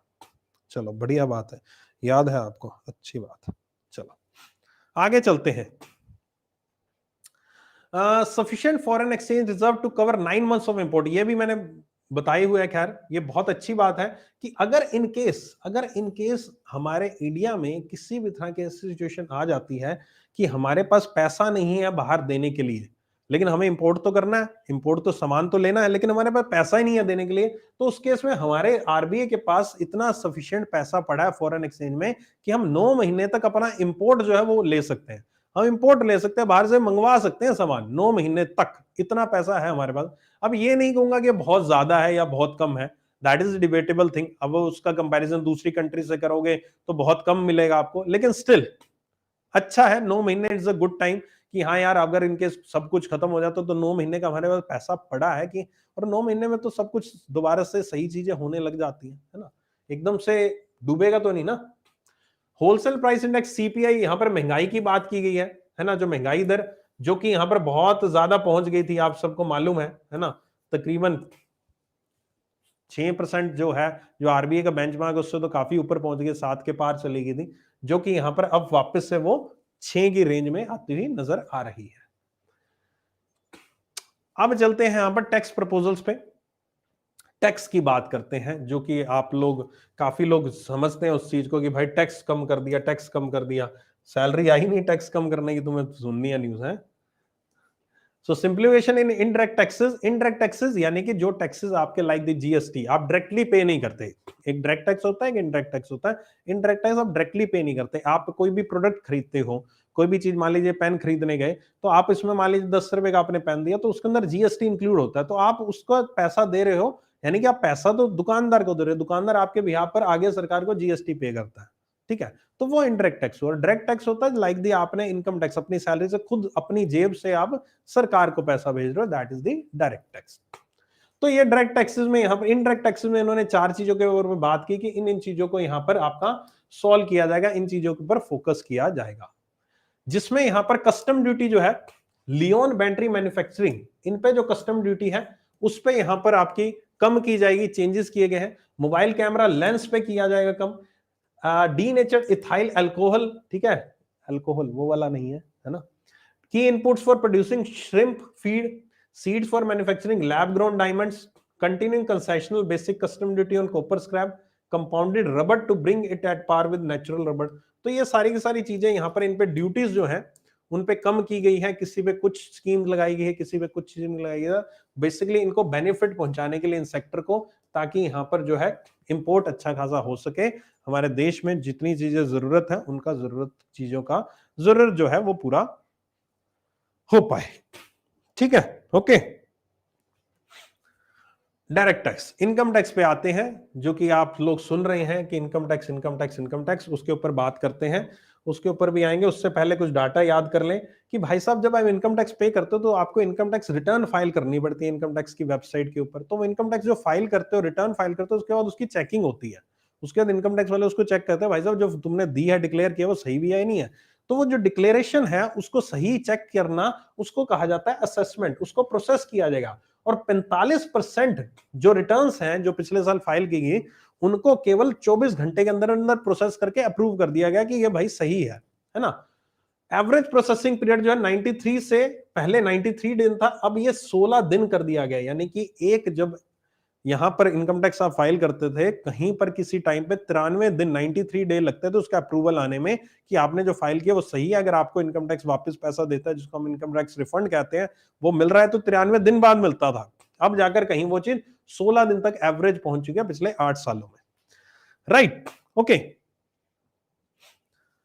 Processed more than 655 crore return this year, 6.5 crore लोगों की रिटर्न को प्रोसेस किया गया है, चेकिंग की गई है उनकी। और ये है आपका जो आज की इनकम टैक्स स्लैब में जो बदलाव किए गए हैं, बड़े बदलाव किए गए हैं। इनकम टैक्स को एक प्रकार से यहां पर छूट दी गई है। यहां पर क्या किया गया, यहां पर आपका कुछ स्लैब्स चेंज किए गए। पहले स्लैब्स आपके यहां पर अलग तरीके के थे, अब यहां पर 3 लाख, 3 से 6, 6 से 9, 9 से 12 लाख, 12 से 15 और ग्रेटर देन 15 लाख, यानी कि आपकी इनकम जो है इस रेंज में अगर आपकी आती है तो आपका उसके अकॉर्डिंग इतने इतने प्रतिशत आपका टैक्स लगेगा। 3 से 6 लाख में 5% लगेगा, 10% लगेगा, 15%, 20% और 30%, जो कि यहां पर एग्जम्पशन लिमिट जो है 3 लाख तक इंक्रीज कर दी गई है आपकी। और इसके अलावा यहां पर आपकी highest surcharge rate on income अब 5 crore to be reduce from 37 to 25%। Income tax आप पे कर सकते हो दो तरीके से, एक है ओल्ड तरीका, पुराना तरीका, एक तरीका है नया तरीका। हम उसको कहते हैं, एक ओल्ड टैक्स रिजाइम बोलते हैं और नए वाले को हम न्यू टैक्स रिजाइम बोलते हैं। ओल्ड टैक्स रिजाइम और न्यू टैक्स रिजाइम बोलते हैं। अब जो ओल्ड टैक्स रिजाइम है उसमें कोई बदलाव नहीं है, जो न्यू टैक्स रिजाइम है ना उसमें बदलाव किए गए, ठीक है, उसमें बदलाव किए गए हैं और कुछ इसमें ज्यादा चेंजेस नहीं किए। जो ओल्ड वाला है वो ओल्ड ही रहेगा। अब आपको कौन सा है भाई, सर मैंने ओल्ड वाला करूं कि न्यू वाला करूं, है ना, नौकरी लगो सब पता लगेगा, है ना। देखो एक डिपेंड करता है कि आप किस तरह के स्लैब में आते हो, कितनी इनकम है। तो जब आप इनकम टैक्स फाइल करने जाते हो तो आपको जहां पर ज्यादा बेनिफिट मिलता है उसके अकॉर्डिंग आपको भरनी चाहिए। वैसे तो आजकल न्यू टैक्स रिजाइम जो है ज्यादा पॉपुलर है और इवन सरकार ने भी इस बार ये कर दिया है कि जब आप इनकम टैक्स फाइल करोगे तो बाय डिफॉल्ट जो है वो न्यू टैक्स रिजाइम के थ्रू ही आपका टैक्स फाइल होगा, जब तक आप ओल्ड टैक्स वाले को चुनते नहीं है ना। फाइल करने लगोगे तो रिटर्न आप ओपन करोगे, प्रोसेसिंग करनी शुरू करोगे तो आपको ओल्ड न्यू वाले के तहत ही आपका सारा इनकम टैक्स कैलकुलेट किया जाएगा। ओके, सो अगर आपकी 5 करोड़ से ऊपर इनकम है, अगर आपकी 5 करोड़ से ऊपर इनकम है तो यहां पर आपका पहले सरचार्ज जो था, यानी कि ऊपर और पैसा लगता था टैक्स के, जो टैक्स लगा उसके ऊपर और पैसा आपको देना पड़ता था, वो 37% था, वो 25% कर दिया गया, नहीं कम किया गया है। बेनिफिट जो है स्टैंडर्ड डिडक्शन का न्यू टैक्स रिजाइम में सैलरीड क्लास और पेंशनर्स को दिया गया। स्टैंडर्ड डिडक्शन क्या होती है, जब आप यहां पर आपकी जो सारी की सारी इनकम कैलकुलेट की जाती है उसके बाद यहां पर आपको 50,000 रुपए तक की छूट डायरेक्टली दे दी जाती है, यानी आपकी इनकम जो है 50,000 से माइनस कर दी जाती है। तो दैट इज स्टैंडर्ड डिडक्शन। वो इसलिए की जाती है कि आपके जो इनकम अलाउंसेस अलाउंसेस मिलते हैं आपके किसी भी जॉब से आपको, है ना, तो वो अलाउंसेस के बिहाफ पर आपको कहा जाता है चलो अलाउंसेस में हम इंक्लूड नहीं करते आपकी सैलरी के, लेकिन वो मैक्सिमम 50,000 तक ही होता है। तो 50,000 की छूट जो है वो न्यू टैक्स रिजाइम में सैलरीड और पेंशनर्स के लिए दे दी गई है। Increase tax resumption 25 lakh on leave encashment on retirement for non government salaried employees. Non government salary employees जब रिटायर होते हैं तो जो भी उन्होंने लीव्स उनको मिलनी है और लीव्स उन्होंने नहीं ली, बहुत बार ऐसा होता है कि हम यहां पर अगर नौकरी में हैं या कुछ भी कर रहे हैं तो एक लीव्स हमें असाइन होती है एवरी ईयर, हमारी लीव्स जो है जुड़ती रहती है। मान लीजिए आपको एक साल में 30 लीव्स मिलती हैं, लेकिन 30 आपने ली नहीं, आपने 15 ही ली, तो 15 लीव्स आपकी जुड़ती रहती हैं। एक मैक्सिमम फिगर तक आपकी जुड़ती रहेंगी, ठीक है, मान लो 200 तक जुड़ती रहेंगी। तो फाइनली जब आपकी रिटायरमेंट होगी तो वो 200 लीव के इक्विवेलेंट आपका जो भी सैलरी है, यानी एक दिन की आपकी जो भी सैलरी है उसको 200 से मल्टीप्लाई करके आपको वो पैसा रिटायरमेंट के साथ भेज दे दिया जाएगा। तो उसको हम लीव एनकैशमेंट कहते हैं, लीव एनकैशमेंट। तो वो जब आप रिटायरमेंट तक लोगे तो वहां पर 25 लाख रुपए तक का अगर आपका लीव एनकैशमेंट बनता है तो आपको यहां पर इनकम टैक्स में छूट दे दी गई है। Okay, so no income tax with income up to 7 lakh in the new tax regime. ये जब ये 7 लाख क्या है पहले, ये सर अभी ये नहीं समझ आया सर, ये 3 से 6 5% लिखा है, यहां पर आप कह रहे हो कि 7 लाख तक फ्री है। जब ये हम कैलकुलेशन करते हैं ना, जब ये स्टैंडर्ड डिडक्शन वगैरह लगा देंगे तो ये कहीं ना कहीं 7 लाख तक आपको लगेगा। 7 लाख तक आपको न्यू टैक्स रिजाइम के तहत कहीं पर भी कोई भी टैक्स पे करने की आवश्यकता नहीं है। ये स्टैंडर्ड डिडक्शन मैंने 50,000 आपको बताया है ना, और पेंशनर्स के लिए 15,000 रुपए किया गया है। ये सरचार्ज का हमने कर ही लिया और ये लीव एनकैशमेंट का भी हमने कर लिया। Simplifying tax benefit for industry, है ना। जोश ठंडा हो रहा है, जोश ठंडा तो नहीं हो रहा, बढ़िया चल रही है क्लास, एक बार जोश से बता दो यार क्लास में, यार जोर से चिल्ला के बताओ मजा आ रहा है क्लास में, इतना बढ़िया यार करवाया आपको यार बजट, यार तुम लोग क्या कर रहे हो यार, क्या कर रहे हो तुम लोग, है ना। लाइक वाइक करो यार सेशन को, यार क्या कर रहे हो। हम्म, अरे 1000 लाइक तो कर दो, जितने लोग लाइव हो, उसके बाद जो सुनेंगे वो तो करेंगे ही करेंगे, आप तो करो। यस यस लिख रहे हो, यस से कोई जोश पता लगता है। भाई साहब ये बजट का सेशन है, केवल एग्जाम पॉइंट से रिलेवेंट नहीं है। अपने मम्मी पापा, अपने भाई बहन, अपने रिश्तेदारों के ग्रुप में भी शेयर कर दो, उनको भी तो इन्फॉर्मेशन होनी चाहिए। वो भी तो कहीं ना कहीं से बजट पढ़ेंगे। मेरे से पढ़वा दो बजट भाई, यहाँ से पढ़वा दो, शेयर कर दो। इसमें कोई आपके करंट अफेयर्स का सेशन थोड़ी ना कि यार करंट अफेयर्स मेरे ताऊ जी पढ़ के क्या करेंगे करंट अफेयर्स, वैसा नहीं है ना। बजट है, सबको नॉलेज होनी चाहिए। आपके सिस्टर को भी पता होना चाहिए, जो आपके छोटे भाई बहन है स्कूल में, उनको भी पता होना चाहिए क्या बजट है ना। आपके घर में जो इंटरेस्टेड है, जो मामा फूफा ताया है ना, फूफा जी को मत भेजना, फूफा जी नाराज ना हो जाए, है ना। बाकियों को भेज देना, तो भेज दो भाई, अपने फैमिली ग्रुप में भी शेयर कर दो। आज कपिल सर की क्लास सबको दिखा डालो, ठीक है। दुआएं मिलेंगी उनकी तुम्हें, है ना, जल्दी नौकरी लगेगी तुम्हारी। Simplifying tax benefit for industry, enhance limit for micro enterprises and professional to avail benefits of presumptive taxation, 95% of receipt to be non cash। presumptive taxation ये क्या होता है भाई, बड़ा खतरनाक शब्द है। presumptive taxation पता है क्या होता है? इसमें क्या होता है कि मैं, मान लीजिए एक इनकम टैक्स पे करना है मुझे, है ना, और इनकम टैक्स पे करते वक्त यहां पर एक क्लोज होता है कि आपकी इतनी अगर टर्नओवर, इतना साल में आप इनकम है, इतना आप कमा रहे हो, तो आप जस्ट डायरेक्टली आप इनकम टैक्स वालों को ये कह देते हो मेरा इतना खर्चा हुआ, मेरा इतना उसमें से इनकम जनरेट हुई है। मान लीजिए मुझे पैसा मिला बिजनेस से, पूरे साल में मैंने 1 करोड़ रुपए की सेल कर दी, ठीक है। अब मैंने प्रॉफिट लॉस लगाऊंगा, उस पर फाइनल फिगर निकालूंगा, ये मेरा प्रॉफिट लॉस हुआ, और इनकम टैक्स को उसके अकॉर्डिंग पे करूंगा। लेकिन इनकम टैक्स ने एक छूट दे रखी है कि भाई साहब अगर आप, जरूरी नहीं है आप असेसमेंट करो, आप सीधा हमें ये अज्यूम कर दो कि मेरा 6% हुआ है। 6% वाकई में, एग्जांपल नहीं दे रहा, फिगर है, वाकई में 6% है। तो कहता है कि आप 6% आप डिक्लेयर कर दो कि 6% आपकी इनकम हुई है, आपका प्रॉफिट 6% का हुआ जितनी भी टर्नओवर हुई है, तो 6% के हिसाब से आप उसमें इनकम टैक्स पे कर दो, तो उसको प्रिजम्पटिव एग्जम्पशन, प्रिजम्पटिव टैक्सेशन कहते हैं। तो इसमें यहां पर माइक्रो एंटरप्राइजेस और प्रोफेशनल्स को यहां पर इसमें छूट दे दी गई है। यानी कि अगर आपकी रिसिप्ट जो है वो नॉन कैश में, अगर आपको कैश में पैसा नहीं मिलता, आपका ट्रांसफर, आपके खाते में पैसा आता है प्रोफेशनल्स के लिए या फिर माइक्रो एंटरप्राइजेस के लिए 95% पैसा आपके खाते में आता है, तो आपको यहां पर लिमिट जो है वो बढ़ा दी गई है उसकी। Deduction to the MSME allowed only when payment is actually made. Okay, so यहां पर आपके डिडक्शन जब पेमेंट की जाएगी तभी आपका टैक्स वैक्स कटेगा, उससे पहले नहीं कटेगा, ठीक है। Okay, extending 15% corporate tax benefit to new cooperative commencing manufacturing till 31 March 2024। तो ये 15% किया गया, उनको टैक्स का बेनिफिट दिया जाएगा। 2 lakh per member for deposits and loans in cash by the PSCS पकार्ड्स। याद आ रहा होगा अगर आपने मेरी बैंक की क्लास ली है तो इस दोनों के बारे में मैंने बताया, प्राइमरी एग्रीकल्चर कोऑपरेटिव सोसाइटी और दूसरा रूरल वाला, है ना, प्राइमरी एग्रीकल्चर कोऑपरेटिव रूरल वाली सोसाइटी, है ना। तो वो वाला बैंक है ये, और ये सोसाइटी और ये बैंक है। तो उनके जो हायर लिमिट है 2 लाख रुपए की पर member for deposit and loans in cash, cash में वो 2 लाख रुपए तक डिपॉजिट करा सकते हैं इन बैंक्स में। 3 करोड़ रुपए TDS on cash withdrawal cooperative society, अगर कैश विड्रॉ कराती है तो उस पर जो टीडीएस, कई बार बैंक में आप जाते हो तो टैक्स कटता है आपका आजकल कैश विड्रॉ कराने पे। कैश विड्रॉ कराने आपका नहीं कटता, 100 200 500 हजार 15,000 20,000 लाख भी निकाल लोगे नहीं कटेगा, ठीक है। और ये होता है कंटिन्यू, आप इतने टाइम तक निकाल रहे हो तो उसका टोटल लगा के लगा लिया जाता है। तो कोऑपरेटिव सोसाइटी जो उसका बैंक में अकाउंट है, तो वो एक 3 करोड़ रुपए यहां पर अगर निकालती है तो तब तक उसका कोई टैक्स नहीं कटेगा। टीडीएस का मतलब tax deducted at source, bank वाले उसका टैक्स उसी वक्त काट लेंगे, बाद में टैक्स नहीं कटेगा, उसी वक्त वहीं पर ही काट लिया जाएगा आपके खाते में, काट कर उनके द्वारा रिकवर कर लिया जाएगा। Okay, extension of date of incorporation by 1 year for income tax benefit to startups, benefit of carry forward for losses on change of shareholding of startup from 7 years to 10 years।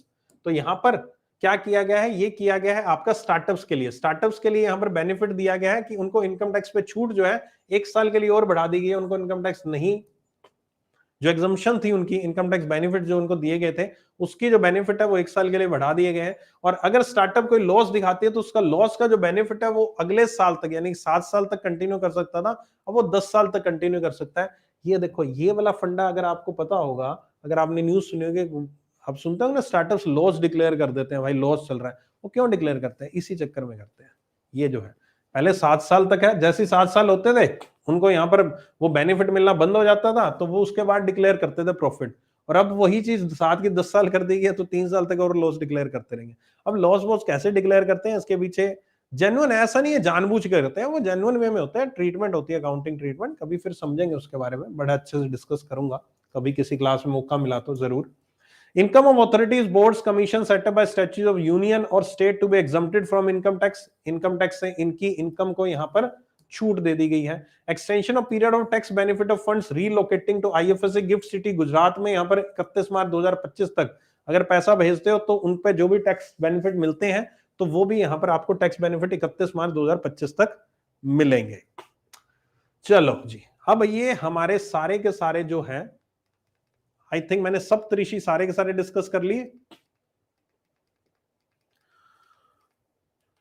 सप्तऋषि सारे के सारे हो गए, inclusive हो गया, दूसरा ये हो गया, ये हो गया, ये होगा, ग्रीन यूथ पावर कर लिया, और आखिरी जो अभी फाइनेंशियल सेक्टर था वो डिस्कस कर लिया। तो ये सारा का सारा सप्तऋषि यहां पर समाप्त हुआ। इसका मतलब ये नहीं क्लास समाप्त होगी, रुक जाओ, सब्र रखो, है ना, इतनी जल्दबाजी मत करो। 5 मिनट और लगेंगे बस, 5 मिनट में निपट गई क्लास, खत्म है क्लास, ज्यादा देर नहीं लूंगा आपकी। आजा भाई, लो, बहुत इंपॉर्टेंट स्लाइड है आपके सामने कि स्कीम उसको आपकी मिनिस्ट्री वाइज कितना कितना पैसा दिया जाता है, मिनिस्ट्री वाइज कितना कितना पैसा दिया जाता है और कितना दिया गया है। मिनिस्ट्री ऑफ डिफेंस को 5.94 करोड़ दिया गया है, ठीक है। ये हमेशा एक ना एक क्वेश्चन इसमें से बनता है हर एक साल कि कौन सी मिनिस्ट्री को कितना पैसा दिया गया। तो ये हर एक मिनिस्ट्री को इतना इतना, सबसे ज्यादा पैसा डिफेंस मंत्रालय को दिया गया है यहां पर बजट के दौरान, और ये बाकी सारा का सारा, ठीक है। और इसके अलावा यहां पर स्कीम्स को जो पैसा दिया गया है, ये सारे के सारे स्कीम्स को, ठीक है। फार्मास्यूटिकल इंडस्ट्री को यहां पर पैसा दिया गया है। ये बजट एस्टिमेट लिखा हुआ है, आई होप कि आप समझ गए होंगे। बजट एस्टिमेट, बीई का मतलब बजट एस्टिमेट, ये एस्टिमेशन है कि हम इतना देंगे। जल जीवन मिशन को इतना, एकलव्य मॉडल, प्रधानमंत्री आवास योजना के तहत, ये फेम स्कीम के तहत, ये north east special infrastructure development scheme के तहत इतना पैसा दिया जाएगा। दोस्तों, आज के सेशन उम्मीद करता हूं आपको पसंद आया होगा। मैंने बजट को यहां पर पूरा पूरा निचोड़ डाला है, अच्छे से उसका पोस्टमार्टम कर डाला है। स्टार्टिंग में जितनी चीजें जरूरी थी आपके जानने के लिए वो भी बता दी, और सारी के सारी जो इंपॉर्टेंट पॉइंट्स थे आज के बजट से वो सारे के सारे डिस्कस कर दिए। इन केस कोई फर्दर स्कीम्स वगैरह आएंगे, उनकी डिटेल आएंगे, तो डेफिनेटली मैं उनके लिए सेपरेट वीडियो आपके लिए इस चैनल पर लेकर आता रहूंगा। इस चैनल पे अगर नए जुड़े हैं तो सब्सक्राइब कर लीजिएगा, बहुत ही बेहतरीन चैनल है आपकी एग्जाम की प्रिपरेशन के लिए। ओके, यहाँ पर बहुत ही क्वालिटी का कंटेंट प्रोवाइड कराया जाता है। सुबह 10 बजे आप मेरी करंट अफेयर्स के लिए मिल सकते हैं मुझे, और साथ ही साथ इस क्लास के एमसीक्यूज बहुत जल्दी लाने का प्रयास करूंगा। आप अपनी तैयारी जारी रखिएगा। एमसीक्यूज में आपको मैं एक स्पेशल क्लास लूंगा, फ्री क्लास होगी आप सबके लिए, उसमें हम एमसीक्यूज के रूप में इसको रिवाइज करेंगे। एंड आई होप सेशन पसंद आया होगा, तो लाइक करिए बिना मत जाना। सेशन को जहां जहां भी शेयर कर सकोगे, अपने मम्मी पापा, फूफा ताया, नानी नाना, दादा दादी, ताया ताऊ, चाचा चाची, अपना भाई बहन जितने भी हैं, उनको सबको शेयर कर देना। सबको जानकारी होनी चाहिए कि आखिरकार बजट क्या होता है। आपके पापा हमेशा बोलते हैं ना, बेटा ये आया ये आया। आज पापा को है ना, पापा आपको पता है फिस्कल डेफिसिट क्या होता है, पापा आपको पता है रिवेन्यू डेफिसिट क्या होता है, नहीं पता, लो ये सुनो। तो सुनाओ, उनको भी पता होना चाहिए, ताकि वो भी आगे बात करें कि उनको भी एग्जैक्टली टर्म्स पता तो हो। हम ऐसे ही हवा में बातें करते रहते हैं, अरे इंडिया की इकोनॉमी डूब रही है, ये हो रहा है, वो हो रहा है। अरे बोल रहे हैं, पता तो हो, आपको फिगर तो पता हो क्या है फिगर, है ना, राइट। तो इसी के साथ सेशन का एंड करता हूं, समाप्ति करता हूं। थैंक यू सो मच आज जुड़ने के लिए मेरे साथ। पीडीएफ आपको हमारे टेलीग्राम चैनल्स पे मिल जाएंगी। ओके, जहां पर भी आप जुड़े हैं वहां पर आप टेलीग्राम चैनल पे आकर इसकी पीडीएफ प्राप्त कर सकते हैं। लेट इवनिंग तक आपको पीडीएफ थोड़ी सी और मैं इसको रिफाइन करके, कुछ चीजें और ऐड ऑन करके अगर मुझे लगेंगे, वैसे तो ऐड ऑन कुछ नहीं है, सब कुछ आपको समझा दिया, स्टिल कुछ चीजें जैसे पिक्टोरियल रिप्रेजेंटेशन में है, तो उन चीजों को हम क्या करेंगे, इन सारी की सारी चीजों को हम आपके लिखा हुआ दे देंगे, है ना। कई बार आपको थोड़ा पढ़ने में इजी रहता है, पिक्चर में नहीं समझ आता, तो वो कोशिश किया जाएगा। तो उसके लिए थोड़ी देर में आपको पीडीएफ मिल जाएंगे इसकी। एंड रेस्ट एंड करता हूं session. Thank you so much, bye bye and take care. Comment section में जरूर बताना सेशन कैसा लगा।